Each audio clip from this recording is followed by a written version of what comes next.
할렐루야. 계속해서 우리 이사야의 말씀 함께 나눌 텐데, 오늘 이 48장 오늘 본문의 시작은 야곱의 집이여 이를 들을지어다 라는 하나님의 선포로 시작됩니다. 선포가 먼저 등장합니다. 영어 성경을 보면 listen이라는 말이 먼저 등장을 하는데, 이런 표현을 하는 것은 그렇습니다. 이제부터 하는 말이 중요한 말이기 때문에 주의 깊게 잘 들으라 라는 그런 어떤 그런 의미가 내포되어 있는 것이죠. 이제 하나님께서 중요한 말씀을 하신다, 그렇기 때문에 잘 들으라 라는 것입니다. 그런데 오늘 말씀을 보면 사실은 이 중요한 말씀이 지금까지 한 번도 이스라엘 백성들이 들어보지 못한 그런 말씀은 아닙니다. 지금껏 계속해서 하나님이 하셨던 말씀, 했던 말씀을 또 다시 하시는 것을 보게 됩니다. 여러분, 했던 말을 또 다시 하는 이유가 무엇입니까? 왜 그렇게 하시겠습니까? 대략 두 가지인데, 첫째는 중요하기 때문에 했던 말을 반복해서 하는 것입니다. 또 두 번째는 뭐예요? 듣지 않기 때문에, 말을 해도 말을 듣지 않기 때문에 계속해서 다시 이야기하는 것입니다. 이스라엘의 경우에는 이 두 가지가 다 해당된다라고 우리가 이해할 수 있습니다. 하나님은 이스라엘 백성들에게 늘 진실한 분이셨고 공의로운 분이셨습니다. 오히려 이스라엘이 듣지 않으려 했기 때문에 듣지 않으려 했지, 하나님이 그들에게 무엇을 숨기거나 감추신 것은 아무것도 없었던 것입니다. 하나님은 언제나 이스라엘 백성들의 그들의 소리를 들으셨고, 또한 그들이 하나님의 말씀, 하나님의 그 음성을 듣기를 원하셨던 분입니다. 이렇게 하나님은 이스라엘과 소통을 원하셨습니다. 그래서 이렇게 소통을 통해서 이스라엘이 하나님 앞에서 정말 형통한 삶을 살기를 원하셨던 것이죠. 그러나 이스라엘의 행태, 그들의 모습이 어떻습니까? 오늘 1절에서 보는 바와 같이 여호와 하나님의 이름으로 맹세하고 또 하나님을 기념하면서도 그들 마음속으로는 우상을 섬겼던 것입니다.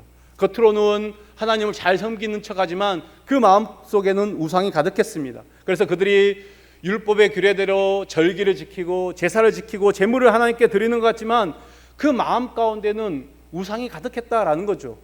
아니, 이 바벨론의 신들이 여호와 하나님보다 더 강하다라고 그들을 마음속으로 그렇게 느끼고 있었던 것입니다. 말로는 하나님 의지한다고 하지만 그들 마음속에, 그들 속에는 경건의 모양은 있었지만 경건의 능력이 없는 그런 모습이었습니다. 하나님은 진실과 공의를 원하셨지만 이스라엘 백성, 그들은 철저히 그 하나님의 뜻을 외면했던 것입니다. 이런 이스라엘 백성들이지만 하나님은 다시금 그들에게 예언의 말씀을 들려주십니다. 패역한 사람들이지만, 패역한 그 민족이지만 하나님은 또 그들을 향해서 다시금 예언의 말씀을 들려주십니다. 이미 우리가 앞장들을 통해서 하나님이 말씀하셨습니다. 그렇지만 또다시 오늘 본문에서도 또다시 말씀하십니다. 이렇게 지속적으로 말씀하시는 이유, 그들이 한 번만 해서는 도무지 듣지 않는 완악한 백성이기 때문이다라고 오늘 성경은 말하고 있습니다. 우리 4절의 말씀을 한번 보십시오. 4절에 보면 내가 알거니와 너는 완고하며 네 목은 쇠의 힘줄이요 네 이마는 놋이라, 이렇게 말하고 있습니다. 여러분, 쇠와 놋, 대표적인, 당시로 따지면 요즘에는 이보다 더 강한 금속이 있을지 모르겠습니다. 그러나 쇠와 놋은 당시에는 가장 강하기로 단단하기로 으뜸가는 어떤 대표적인 금속이 바로 쇠와 놋입니다.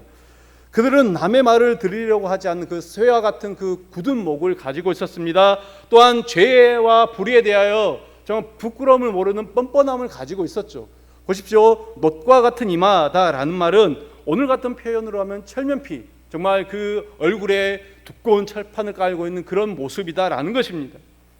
이렇게 하나님께서 미리 말씀하시지 않고 만약에 하나님께서 행하신 모든 일들을 이루신다면 완악한 이스라엘은 5절에서 보는 바와 같이 그렇게 말한다는 거죠. 자기들이 새겨 만든 우상들이, 자기들이 만든 모든 것들이 다 명령한 것이다. 이 모든 것이 여호와 하나님이 한 것이 아니고 다 우리가 섬기는 우리의 우상들이 했다라고 그렇게 다른 말을 할 것이기 때문이다라는 것입니다. 그래서 하나님은 이스라엘이 이제는 변명하지 못하도록 미리 예고하시고 있습니다. 그런 이스라엘을 향해서 하나님은 또다시 당신이 행할 그 일을 이스라엘 백성들에게 알려주고 있습니다. 우리 6절 말씀을 함께 볼까요? 6절입니다. 네가 들었으니 이 모든 것을 보라. 너희가 선전하지 아니하겠느냐? 이제부터 네가 새힐 곧 네가 알지 못하던 은비한 일을 네게 듣게 하노니. 7절까지 볼까요? 이 일들은 지금 창조된 것이요 옛 것이 아니라 오늘 이전에는 네가 듣지 못하였으니 이는 네가 말하기를 내가 이미 알았노라 하지 못하게 하려 함이라. 이미 알았다라고 말하지 못하게 한다라고 말하고 있습니다. 그렇다면 하나님 이스라엘 백성들에게 알려주신 새로운 일, 그 은밀하고 은비한 일이 무엇입니까? 이것은 사람들이 도무지 예측할 수 없는 그런 일이다라는 것이죠. 그러나 하나님의 영원하신 계획 안에서, 그 영원하신 작정 안에서 이 일은 이미 은밀하게 진행되고 있었다라는 것입니다. 많은 학자들은 이 은밀한 일을 이 고레스를 통하여 이루어지는 이스라엘의 해방, 바벨론의 포로에서 귀환하는 것이죠. 그것을 이야기합니다. 더 나아가서는 종국에는 메시아를 통한 구원의 역사, 구원에 관한 역사다라고 이야기를 하고 있습니다. 비록 이 모든 것들이 지금까지는 전혀 알려지지 않았지만 이제 하나님은 그 일들을 미리 말씀하셔서 장차 이루어질 전혀 새로운 일, 또 감추어진 일들을 드러내실 것이고 당신의 백성들인 이스라엘로 하여금 이 모든 것들을 밝히 분명히 알게 하신다라는 것입니다. 이미 우리가 살펴듯이 이사야가 예언하던 시대는 이사야 1장에 보면 남유다, 우시야, 요담, 아하스, 히스기야 시대 때 예언했던 선지자입니다. 대략적으로 이 시기는 BC 8세기경이죠. 이미 이제 이때는 북이스라엘이 이제 멸망을 가고 있던 그런 시기입니다. 그리고 이 이사야가 예언했던 시기보다 유다는 한참 후인 BC 6세기에 멸망을 하게 되는 것을 보게 됩니다. 그러니까 지금 이사야가 예언하던 이 시기와 실제로 이스라엘이 멸망하던 시기는 굉장히 시기적으로 오랜 기간이 이게 있습니다. 이 말의 뜻이 무엇입니까? 이사야의 시대에는 아직 남유다죠. 남유다가 멸망을 하지 않았다라는 것입니다. 아까 말씀드린 것처럼 북이스라엘은 이제 멸망을 북이스라엘 왕을 끝으로 호세아 왕을 끝으로 멸망을 하지만은 아직 남유다는 건재했다라는 것이죠. 멸망의 전조, 백성들이 느끼기에는 멸망의 전조 현상조차도 나타나지 않는 그런 시기입니다. 그런데 지금 이사야는 이 시기에 이미 남유다가 멸망했다라는 것을 가정하고 난 회복을 이야기하고 있는 것입니다. 우리가 45장 이후에 보면은 고레스라는 이름이 나옵니다. 고레스는 바벨론 왕, 이제 페르시아 왕의 이름이죠. 이 고레스라는 정확한 이름을 언급하며 마치 그것을 본 것처럼 그렇게 예언하고 있습니다. 그뿐이 아닙니다. 이제 더 나아가서는 메시아, 계속해서 메시아 대신 예수 그리스도가 오시기까지 그보다 훨씬 더 오래전 일인데도 그 메시아 예언을 하고 있는 것을 보게 됩니다. 그 분명한 예언들이 진행되고 있는 것을 보게 됩니다. 이처럼 이사야를 통해서 하나님이 주시는 메시지는, 예언은 확실한 것입니다. 이처럼 하나님의 계획은 분명하고 확실하기에 이사야 선지자는 이를 계속해서 지속적으로 이스라엘 백성들에게 선포합니다. 그렇지만은 어떻습니까? 그들은 전혀 듣지 않습니다. 요지부동입니다.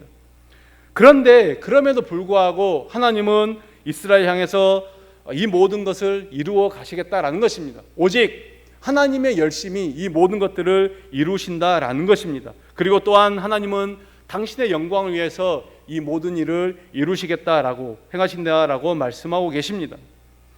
하나님이 당신의 영광을 위하여 행하신다라는 것은 무엇입니까? 결국 이스라엘 백성들을 향한, 그 모든 선민들을 향한 구원하심이 얼마나 확고한 것인지를 보여주는 것입니다. 그들의 어떤 것과 상관없이. 그리고 또한 이것은 무엇입니까? 그 하나님의 구원하심, 그들을 선택하고 구원하시는 것은 이스라엘의 행실이 결코 조건이 되지 않는다라는 것을 보여주는 것입니다. 그들의 조건, 그들의 어떤 행실과 상관없이 하나님은 그들을 사랑하시고 그들을 선택하시고 그들을 구원해 주신다라는 것입니다. 그렇다고 해서 이 말이 그들의 행실과 상관없다, 구원이 행실과 상관없다라고 하는 이 말이 그들이 아무렇게나 살아도 된다라는 그런 이야기는 아닙니다. 그들이 하나님의 말씀대로 하나님 뜻대로 살아야 되는 그런 의무감은 그들에게 있습니다. 하나님이 구원을 말씀하시는 것은 무엇입니까? 그 하나님께서 왜 그들의 행위와 상관없이 구원하시겠다? 그것은 비록 그들이 죄인이며 패역한 자들이지만 이제는 어떠한 경우에라도 체념하지 않고 포기하지 않고 다시금 하나님을 바라보라라는 그런 의미가 있습니다. 여러분, 이것을 오늘 우리에게도 그대로 적용할 수가 있을 것 같습니다. 이스라엘 백성이 들어가는데 오늘 우리를 대입하면 그대로 나오는 것입니다. 많은 이들이 죄를 짓고 포기를 합니다. 나는 틀렸어, 나는 안 돼, 나는 구원받을 수 없다라고 자포자기한 그런 사람들이 있다라는 것입니다. 그러나 하나님의 그 구원 계획은 어떻습니까? 우리를 마침내 구원의 자리로, 그 영광의 자리로 이끌어 가신다라는 것입니다. 우리가 스스로 포기하지 않고 끝까지 하나님을 바라보면 하나님은 결국은 우리를 이끌어 가시고 인도하신다라는 것이죠. 스스로 포기하지 않고 스스로 체념하지 않도록 하나님은 우리에게 구원을 약속하시고 말씀하신다라는 것을 우리는 기억하셔야 될 것입니다. 계속해서 우리의 12절의 말씀 함께 봉독하겠습니다. 12절입니다. 야곱아, 내가 부른 이스라엘아, 내게 들으라. 나는 그니 나는 처음이요 또 나는 마지막이라. 여러분, 지금 다시 한번 하나님께서는 들으라 라고 말씀하십니다. 우리 1절에서 봤던 것과 같이 들으라, 좀 제발 좀 내 말을 좀 들어보라, 그 말을 기억하라 라는 것이죠. 하나님은 앞부분에서도 언급했고 지금도 계속해서 말씀하십니다. 거듭거듭해서 이스라엘을 설득하고 계시죠. 12절에도 보면은 내게 들으라, 14절에 보면 너희는 다 모여 들으라.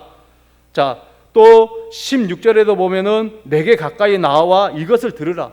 계속해서 들으라고 말씀하십니다. 하나님의 그 간절한 호소가 여러분 느껴지십니까? 정말 그 자녀를 향한 부모의 애끓는 그런 어떤 심정이 우리가 느껴져야 될 것입니다. 이 부분에 하나님의 그 안타까운 그 마음이 그 녹아져 있는 것을 보게 됩니다. 하나님은 자신을 이스라엘에게 제시하기 위해서 어떻게 합니까? 나는 그니라는 표현을 사용합니다. 나는 그다라는 말은 무슨 말입니까? 옛날 출애굽기에서 모세가 하나님 앞에 당신이 누구십니까? 당신이 누군데 나를 이스라엘 백성들에게 보내십니까? 라고 물었을 때 하나님이 나는 스스로 있는 자다. 우리 출애굽 3장 14절을 보면 나는 스스로 있는 자다라는 그런 말씀을 하십니다. 그것과 오늘 이 표현이 유사한 표현이다라고 우리가 볼 수 있습니다.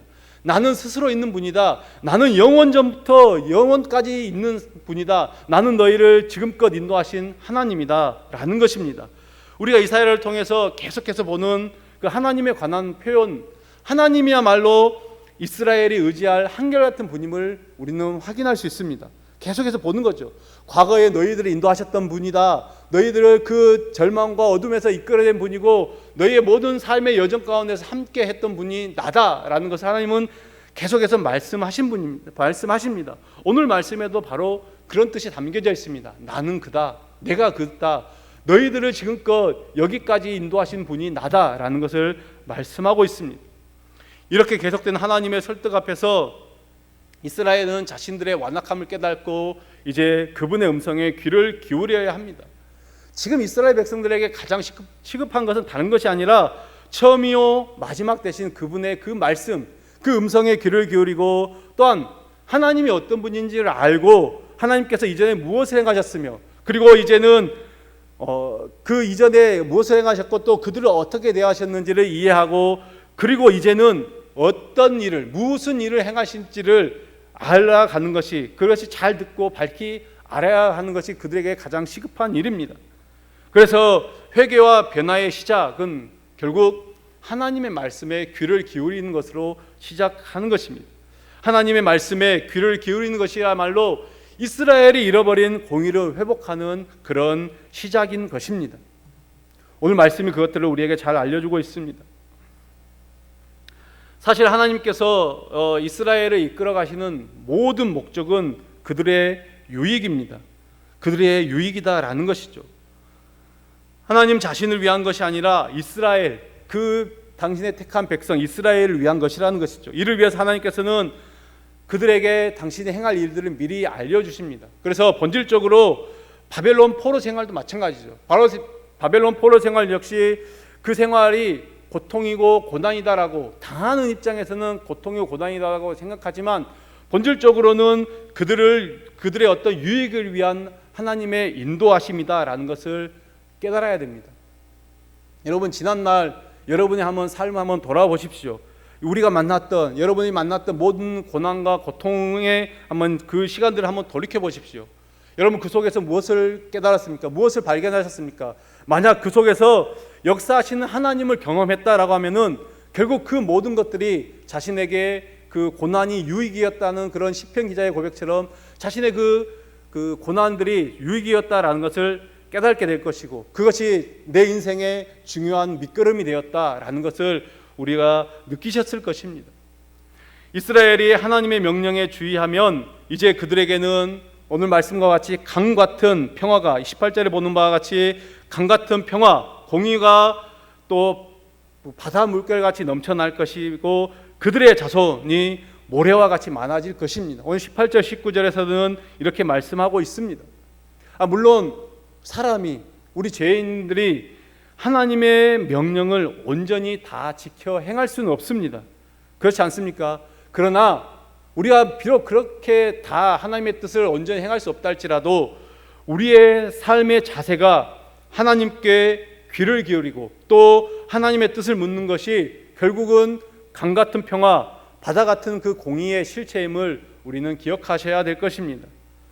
오늘 말씀을 맺기를 원합니다. 사랑하는 성도 여러분, 우리는 과연 하나님 앞에서 그 하나님 앞에 우리의 몸을 온전히 굽히며 또 조아리며 살아가고 있습니까? 과연 우리는 늘 그분께 가까이 나아가서 그분의 말씀에 귀를 기울이며 그분의 음성을 들으려 하고 있습니까? 여러분 스스로 자문해 보시기 바랍니다. 내가 원하고 내가 바라는 하나님만을 우리는 추구하고 살아가고 있는 것은 아닌지, 나는 그니라고 말씀하시는 스스로 계시는 온 세상의 주인이시고 역사의 주인이신 그분의 음성에 순종하고 온전히 기울이고 살아가야 할 것입니다. 그것이 바로 우리가 살아가야 될 길이고 그것이 바로 하나님이 우리에게 원하시는 길이라는 것입니다. 우리가 그러한 삶을 살 때 우리에게는 강 같은 평화 또 바다 같은 공의와 그 모든 형통이 우리의 삶 가운데 흘러 넘치게 될 것입니다. 그 평화, 그 공의 우리의 삶 가운데 넘치기를 예수님의 이름으로 축복합니다.